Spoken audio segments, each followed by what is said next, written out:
सद्गुरु साईनाथ महाराज की जय। సాయి సాయి తండ్రి మీ అధ్యాయాలు చదువుతున్నాను. శ్రీ సాయి సత్యవ్రతము కథలు ప్రథమాధ్యాయము. త్రిమూర్తి స్వరూపుడు అంటే ఈ అధ్యాయం పేరు త్రిమూర్తి స్వరూపుడు అని పెట్టారండి మన గురువు గారు. పుణ్యభూమియగు భారతదేశమునందలి హిమాలయ పర్వతములు ఋషులకు నిలయాలు. ఈ పర్వతాలపైన గంగోత్రి అను ప్రదేశం వద్ద పవిత్ర గంగా నది పుట్టుచున్నది. ఈ గంగోత్రికి దిగువగా ఉత్తర కాశీ కలదు. దీనికి కొంత దూరంలో సోమదేవస్వామి అను మహర్షి ఆశ్రమం కలదు. ఆయన కొంతకాలము దేశ పర్యటన చేసి 1918వ సంవత్సరంలో గురు పౌర్ణమి నాటికి తిరిగి తన ఆశ్రమంను చేరారు. ఆయన శిష్యులంతా ఆయనను చూచి ఎంతో ఆనందంతో సేవించారు. గురు పౌర్ణమి నాడు భక్తి శ్రద్ధలతో గురు పూజను నిర్వహించిరి. అనంతరం సోమదేవస్వామి తన శిష్యులకు ఆనాటి దేశ కాల పరిస్థితులను వివరించారు. యుద్ధము వలన కలుగుతున్న నష్టాలు, ఆనాటి సమాజంలోని విద్వేషాలు, మూఢనమ్మకాలు, అనైక్యత వలన ప్రజలు పడుతున్న అవస్థలను వర్ణించారు. అది విన్న శిష్యులు, స్వామి, ఇట్టి కష్టకాలంలో ప్రజలను రక్షించు మార్గం ఏది?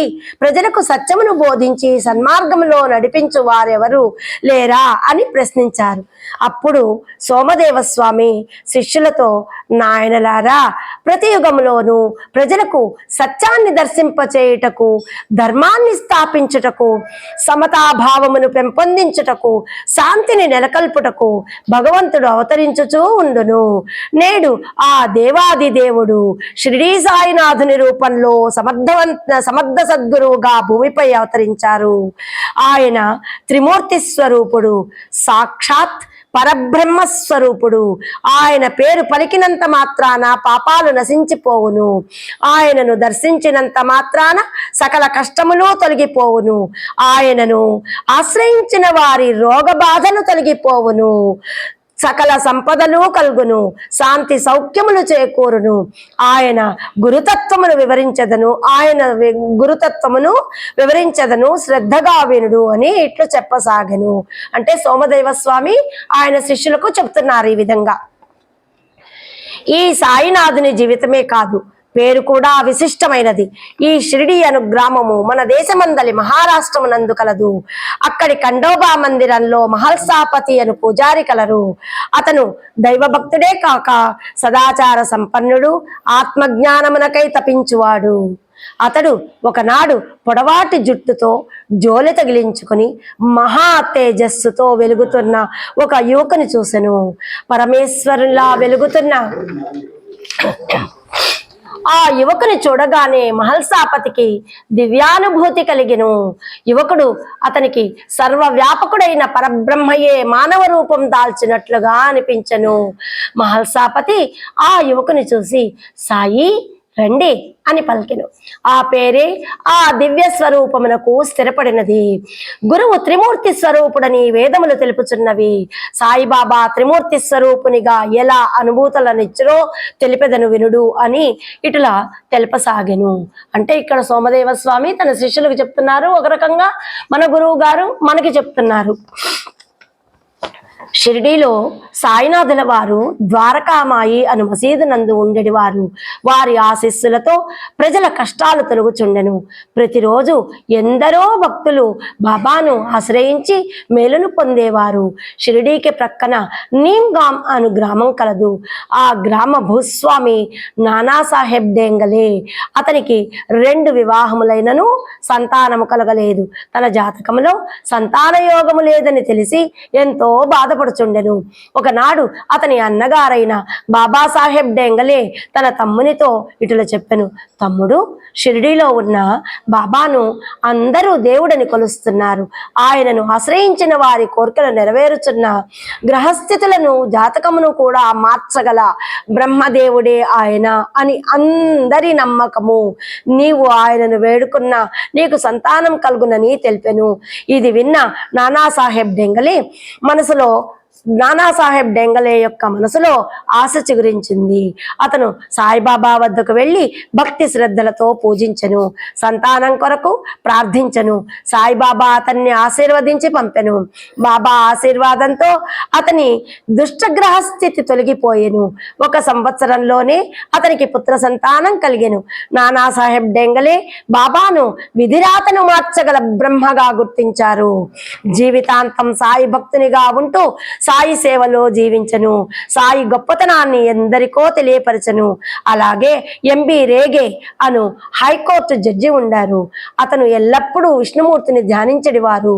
ఒకనాడు అతనికి కలలో విష్ణుమూర్తి కనిపించి అతన్ని ఆకాశ మార్గంలో బాబా వద్దకు తీసుకుని వెళ్ళను. సరే అండి. విష్ణుమూర్తి అతనికి సాయిబాబాను చూపుతూ, ఈ సాయి నీవాడు, ఇతనికి నాకు భేదం లేదని పలికెను. అప్పుడు బాబా గారు రేగేను దగ్గరకు తీసుకుని కౌగిలించుకుని తలను నిమిరారు. నిద్ర నుండి మేల్కొనిన రేగే త్వరలోనే షిరిడీకి వెళ్ళారు. అందరి భక్తులతో పాటు అతను కూడా, అంటే రేగే కూడా ద్వారకమాయ మసీదులో కూర్చున్ను. కానీ బాబావారు అతన్ని పట్టించుకొనలేదు. దీనితో తాను కలలో చూసినది తన భ్రమ అనుకొనెను. మధ్యాహ్నం అందరూ భోజనాలకు వెళ్ళారు. రేగే కూడా వెళ్ళిపోతుండగా బాబాగారు అతన్ని దగ్గరకు పిలిచారు. ప్రేమతో కౌగిలించుకుని తలనిమిరారు. నీ కల నిజమైనదా? నా బిడ్డలను ఇతరుల ముందర నేను దగ్గరకు తీయను అనెను.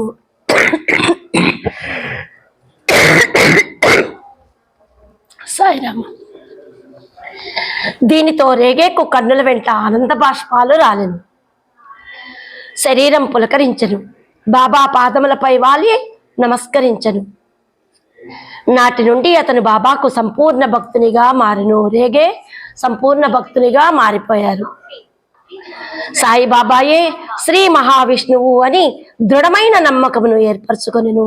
తర్వాతి కాలంలో అతని సిరి సంపదలతో పాటు ఆధ్యాత్మికంగాను ఎంతో అభివృద్ధి పొందెను. అదేవిధంగా మేఘశ్యాముడు అను పరమశివ భక్తుడు కలడు. అతని యజమాని అతనితో షిరిడీలో వెలసిన సాయినాథుడు పరమశివుని అవతారమని తెలిపెను. మేఘశ్యాముడు సాయిబాబాను దర్శించటకై షిరిడీకి బయలుదేరెను. మార్గ మధ్యలో ఎవరో అతనికి బాబా ఒక ఫకీరు అని తెలిపిరి. దానితో మేఘశ్యాముడు వికల మనస్సును పొందెను. అయిష్టతతోనే షిరిడీ వెళ్ళి బాబాను దర్శించెను. బాబా అతనితో ఇట్లు పలికెను, ఇక్కడ ఉన్నది ఫకీరు మాత్రమే, నీవు ఇక్కడికి రానక్కరలేదు, వెళ్ళిపో అనెను. తన మనసులోని ఆలోచనలను బాబాకు ఎలా తెలుసునా అని మేఘశ్యాముడు ఆశ్చర్యపడ్డారు. కొద్ది రోజులు అక్కడే ఉండెను. క్రమంగా అతనికి బాబాలో శివుడు కనిపించెను. అతనికి బాబానే శివుడనే నమ్మకం ఏర్పడింది. అందుచేత అతను బాబాకు పరమ భక్తునిగా మారిపోయెను. ప్రతిరోజు గోదావరి నీటిని బిల్వపత్రాలను తెచ్చి శివుని పూజించినట్లు బాబాను పూజించడివాడు. తన జీవితాంతం షిరిడీ సాయి సన్నిధిలో గడిపెను. గొప్ప సాయి భక్తునిగా పేరొందెను. ఇలా ఆ సాయినాథుడు సకల దేవతలుగా ఆయా భక్తులకు దర్శనమిచ్చుచున్నాడు. వివిధ మతాల వారికి కూడా వారి వారి దైవాలుగా దర్శనమిచ్చుచు ప్రజల మధ్య ఐక్యతను పెంచుతున్నాడు. దీనంతటికీ కారణం సాక్షాత్ ఆ పరబ్రహ్మ స్వరూపుడు సాయి కావడమే అని తెలిపి ముగించను. ఈ శ్రీ సాయి సత్యవ్రతమునందలి త్రిమూర్తి స్వరూపుడను ప్రథమాధ్యాయం సంపూర్ణం. శ్రీ సచితానంద సమర్థ సద్గురు సాయినాథ మహారాజ్ కీ జై. అఖిలాండ కోటి బ్రహ్మాండ నాయక రాజాది రాజయోగి రాజ పరబ్రహ్మ శ్రీ సచితానంద సమర్థ సద్గురు సాయినాథ మహారాజ్ కీ జై.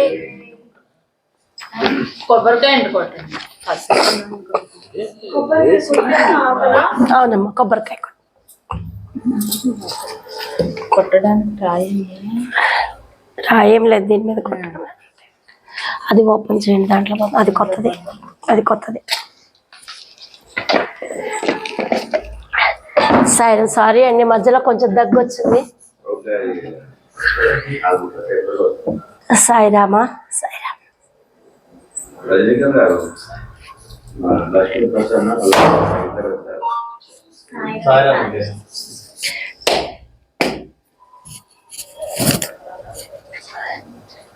మామూలుగా హారతి మామూలు హారతి అండి, అంటే ఓం సాయి, శ్రీ సాయి, జై జయ సాయి అనే నామ సంకీర్తనలు చాలు, సమయం సరిపోతుంది. మంది మీ ఇష్టం.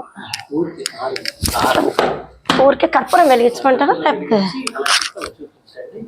నామం వెలిగించేటప్పుడు గంట ఉంటుంది. మీరు ఎప్పుడు మనం నామం చెప్పుకుంటే చాలు, అదే గంట అంటే తత్వ మనసులో నుంచి రావాలి, చెప్తూ ఉండాలి.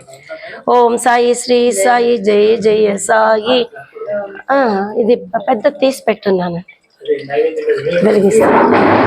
సమర్పించి ఓం సాయి శ్రీ సాయి జయ, ఇందులో అదే అదిగో జయ జయ సాయి. ఓం సాయి శ్రీ సాయి జయ జయ సాయి. ఓం సాయి శ్రీ సాయి జయ జయ సాయి. ఓం సాయి శ్రీ సాయి జయ జయ సాయి. ఓం సాయి శ్రీ సాయి జయ జయ సాయి. ఓం సాయి శ్రీ సాయి జయ జయ సాయి. ఓం సాయి శ్రీ సాయి జయ జయ సాయి. ఓం సాయి శ్రీ సాయి జయ జయ సాయి. ఓం సాయి శ్రీ సాయి జయ జయ సాయి. ఓం సాయి శ్రీ సాయి జయ జయ సాయి. ఓం సాయి శ్రీ సాయి జయ జయ సాయి. ఓం సాయి శ్రీ సాయి జయ జయ సాయి. ఓం సాయి శ్రీ సాయి జయ జయ సాయి. ఓం సాయి శ్రీ సాయి జయ జయ సాయి. ఓం సాయి శ్రీ సాయి జయ జయ సాయి. ఓం సాయి శ్రీ గంట లేదు.